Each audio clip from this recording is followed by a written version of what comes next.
Bonjour à tous, j'espère que vous vous portez bien. Je vous souhaite la bienvenue sur ma chaîne. Aujourd'hui, nous allons voir le roman du dernier jour d'un condamné de Victor Hugo. Et comme nous le savons tous, c'est un roman que nous avons au programme de l'examen régional en fin d'année. Donc sans plus tarder, commençons notre révision. Nous allons commencer par le genre littéraire de l'œuvre. À votre avis, qu'est-ce qu'un roman à thèse? C'est ce que nous allons voir tout de suite. Le roman à thèse est un genre romanesque qui cherche à défendre une thèse à travers une histoire. Donc qu'est-ce qu'une thèse? Une thèse هي القضية. Très bien. Nous comprenons donc que le roman à thèse كيهتم ولا كيدافع على واحد القضية معينة اللي كيدرجها على شكل قصة. Très bien. Il vise à défendre une conception politique, philosophique ou religieuse, donc et sert également à dénoncer une injustice ou à s'opposer à l'ordre établi. Donc qu'est-ce que dénoncer? Dénoncer, c'est manifester son désaccord, c'est-à-dire الرفض بشدة. Donc dénoncer, c'est manifester son désaccord, c'est déplorer. Donc dénoncer, c'est déplorer. Et الرفض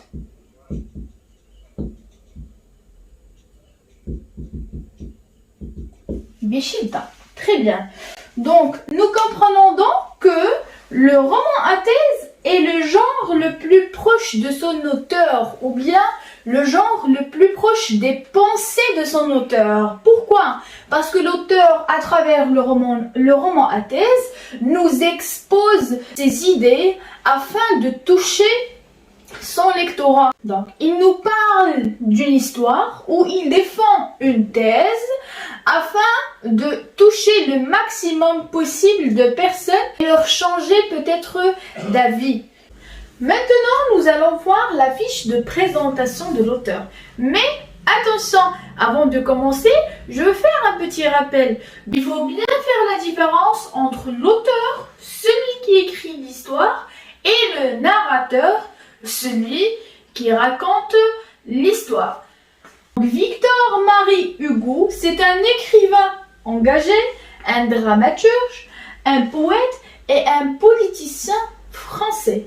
Né à Besançon en 1802 et mort à Paris en 1885. C'est un auteur du 19e siècle. Donc, ça c'est 19e siècle. Parmi ses œuvres, nous avons Le dernier jour d'un condamné qui est publié en 1829. Nous avons également Notre-Dame de Paris qui est publié en 1831. Nous avons Les Châtiments qui est publié en 1853 et Les Contemplations qui est publié en 1856. Et enfin, nous avons Les Misérables qui est publié en 1862. Avant de passer au résumé, je tiens à préciser 2 points. Comme nous savons tous, le récit dans Le dernier jour d'un condamné est un récit à la première personne. Le premier point que je veux préciser, c'est que c'est un récit qui est proche du journal intime. Et je souligne sur le mot proche, c'est-à-dire qarib. Yani, ce n'est pas un journal intime, mais il est proche d'un journal intime. Pourquoi on le considère comme un récit proche du journal intime? Car le narrateur le considère comme le journal de ses souffrances. Yani, le narrateur, الراوي, كيعاود لنا فيه على المعاناة اليومية ديالو. Mais pourquoi ce n'est pas un journal intime?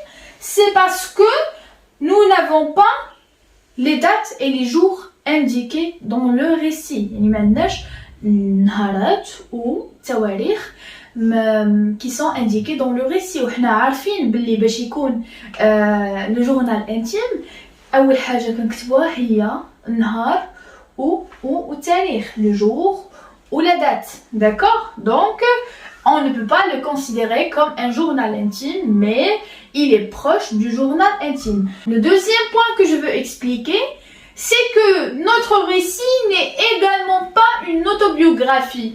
Pourquoi à votre avis? Eh bien parce que le jeu que nous avons n'est pas une personne réelle, mais plutôt une personne fictive. يعني مخترعة من وحي الخيال. هاد la personne اللي كتعاود لينا هاد l'histoire ما كايناش اصلا، elle n'existe pas. Donc اخترعها ou bien دارها l'auteur pour toucher son lectorat. Et rien que pour ça, يعني elle n'est pas vraie. Passons maintenant au résumé de l'œuvre.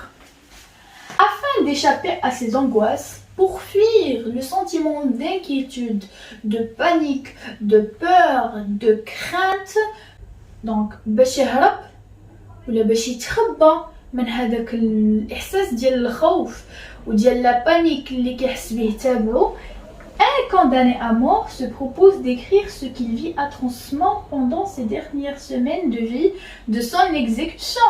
Donc, le condamné كيعاود لينا على شنو كيعيش في لا بيريود اللي كيتسنى فيها الاعدام ديالو. دونك في هذوك لي dernières semaines ديالو وهو على قيد الحياة. Si nous remarquons ici, un condamné à mort. Donc, il n'est pas défini, il est indéfini. Le condamné à mort, ما كنعرفو لا سميتو لا كنيتو لا أي détail آخر عليه pour l'instant. Donc, il nous décrit ses souffrances physiques et morales et tout ce qu'il fait quand il est en prison. Donc, يعاود لينا على المعاناة ديالو et physique et morale, mais en même temps كيعاود لينا على كاع داكشي اللي كيديرو وهو في السجن. D'abord à Bicêtre, puis à la conciergerie. Il devient également le spectateur de la scène horrible du ferrage des forçats. Ou là également مشاهد, un spectateur ديال واحد la scène qui est horrible.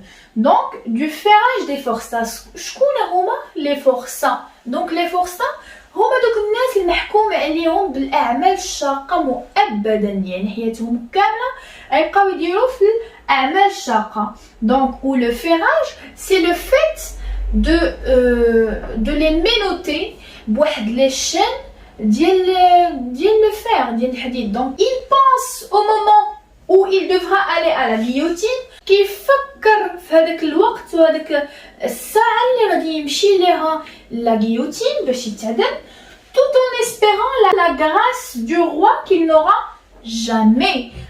Il espère également la grâce du roi, يعني كيتمنى أن le roi يشوف son cas ويشوف من حاله ويخليه ما يقتلو ما والو.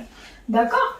Donc il cessera d'écrire quand le moment de l'exécution arrive. يعني فاش غادي يمشي باش يتعدم, فاش غيوصل الوقت باش يتعدم, غادي يحبس من الكتبة, ما غاديش يبقى يكتب. Très bien. Et se laissera docilement conduire à la place de grève sous les yeux d'une foule enragée qui assistera à sa mort comme un spectacle.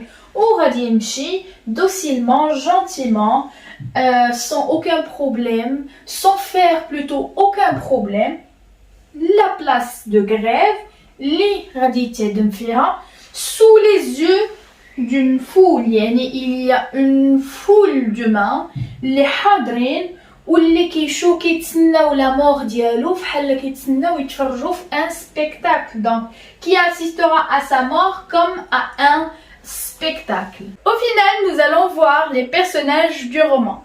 Donc, nous avons le condamné, jeune, sain et fort. Il est d'une éducation raffinée, c'est-à-dire مربي مزيان. Il est bien évidemment le narrateur dont on ne connaît ni le nom, ni le prénom, ni le crime qu'il a commis. يعني ما كنعرفوا عليه لا سميتو لا كنيتو لا الجريمة اللي دار. Nous avons Marie, c'est bien sûr la fille du condamné. C'est une petite fille âgée de 3 ans, douce, rose et frêle. Frêle, ça veut dire fragile, ça veut dire également sensible. Elle dégage pureté et innocence. La femme et la mère du condamné, elles ne sont pas décrites, mais elles symbolisent la souffrance de la famille du condamné. Le prêtre, il est indifférent, insensible, il représente l'église. La foule, elle est à la fois compétissante et cruelle. Les juges et les magistrats, ce sont des machinaux, des rifhal alat. Pour eux, une exécution est une chose banale qui doit se dérouler dans les formes. Donc, بالنسبة لهم, une exécution شي حاجة اللي عادية, شي حاجة اللي كتوقع دائما, اللي خاصها دوز كيما خاصها دوز في les formes ديالها. Donc, il représente bien évidemment le pouvoir, c'est-à-dire l'autorité ou bien le quwa. L'huissier, c'est un homme insensible également. La mort ne l'émeut pas. Émeut, j'ai mis le verbe émouvoir, ça veut dire la mort ne le touche pas. Donc l'huissier, c'est celui qui est chargé de mettre à exécution les décisions de la justice. Le directeur de la prison, bien sûr, c'est celui qui est chargé de diriger Bicêtre. Donc il parle gentiment au narrateur. Le greffier, c'est celui qui est chargé de prononcer la sentence, c'est-à-dire la peine de mort. يعني الحكم هو اللي chargé باش ينطق هذاك الحكم على le condamné. Donc le gendarme, c'est un homme superstitieux chargé de surveiller le condamné. يعني il est chargé باش يحضي هذاك le condamné. Le frioche, un homme sale et misérable qui occupera la cellule du narrateur à Bicêtre. Déjà, le mot frioche en argot, ça veut dire condamné. Nous comprenons donc que la personne dont on parle est également un condamné à mort. Très bien. Donc, il est sale, moussakh, dans un état misérable, c'est-à-dire moutir les shafaqa, qui occupera la cellule du narrateur à Bicêtre. Donc, هو اللي غادي يجي لهاديك la cellule اللي كان فيها le narrateur في السجن ديال Bicêtre. Le bourreau ne se soucie que des problèmes techniques de sa machine. Bien sûr, le bourreau, c'est l'homme qui sera chargé de l'exécution. يعني هو هذاك السيد اللي كيقوم بعملية ديال الإعدام. ما كيتسوق لحتى شي حاجة من غير المشاكل التقنية ديال la machine باش غادي يعدم بها le condamné. Les geôliers, ils sont les gardiens de la prison. Quelques-uns sont gentils avec le condamné. Donc هما الحراس ديال السجن وشي وحدين منهم ظريفين مع le condamné. Sur ce, notre vidéo a pris fin. On se donne rendez-vous dans la prochaine vidéo afin de vous expliquer les chapitres du dernier jour d'un condamné. Mais avant de partir, je tiens à vous préciser un petit point. C'est que le cours que je viens d'expliquer, vous allez le trouver en fichier Drive dans la description. Donc, هاد الدرس اللي شرحته غتلقاوه مكتوب en version Word في la description. دونك غادي غير ديروا فوتوكوبي وغادي تراجعوا بلا ما تبقاو تكتبوا معايا وانا كنشرح في لا فيديو. دونك هذا ما كان. Très bon courage et à très bientôt.